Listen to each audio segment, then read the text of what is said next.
À l'intérieur ou sur le balcon, les plantes ornementales ont tout bon. Chaque année, des centaines de créations enrichissent l'offre des jardineries. Ce pétunia, appelé Pépi Red, a même vu sa floraison récompensée.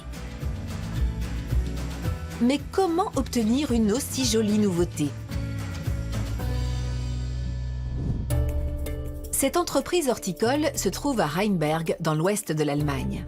Une cinquantaine de nouvelles variétés voient ici le jour chaque année. Leur sélection relève d'un processus long et strictement organisé. Entre le croisement et le moment où la plante est vendue en jardinerie, il faut compter au moins 4 ans. Mais c'est vraiment le strict minimum. Ça peut prendre plus longtemps. C'est ici qu'est né le Pépi Red. Et voici son créateur, Arjan Koot, un horticulteur néerlandais.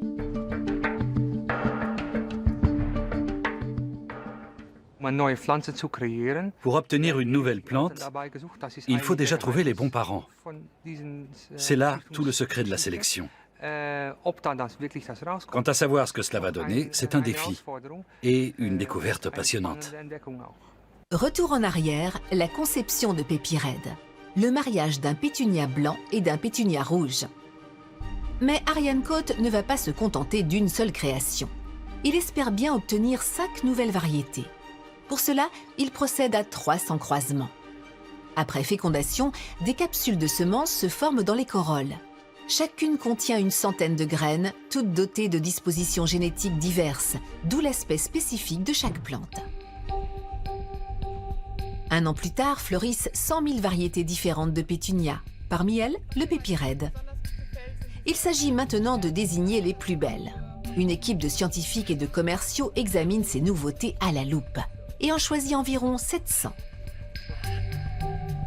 Durant l'été, ils vont les étudier très précisément.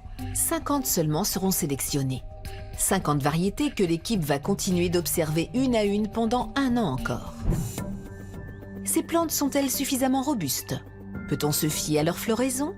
Comment réagissent-elles aux différentes conditions atmosphériques? La sentence tombe au bout de 3 ans. Pépi Red fait partie des heureux élus.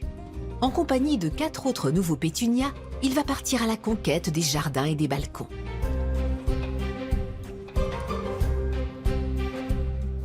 L'entreprise horticole se tourne alors vers des centres horticoles d'État ou d'autres organismes indépendants. L'objectif est d'obtenir une attestation sur les caractéristiques de la plante qu'elle pourra ensuite présenter aux pépiniéristes et aux jardineries. L'Institut vérifie si la plante fleurit vite et bien. Plus c'est rapide, mieux c'est. En outre, la floraison doit être régulière. Pépi Red remplit tous ces critères. Mais pas seulement. Ce qu'il y a de particulier avec le Pépi Red, c'est que les nouvelles fleurs couvrent bien les anciennes. On n'a donc plus besoin d'arracher les corolles flétries puisque pendant tout l'été, les nouvelles viennent former un superbe tapis par-dessus la plante. Pépi Red a remporté le marathon des examens. Maintenant, place à la production. Ces quelques exemplaires vont en générer des millions.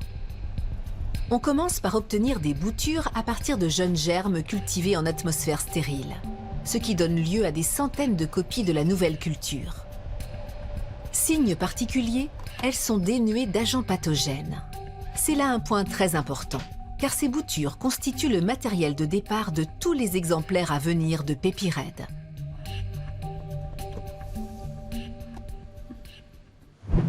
Six mois plus tard, les plantes de laboratoire de Rheinberg entreprennent un long voyage.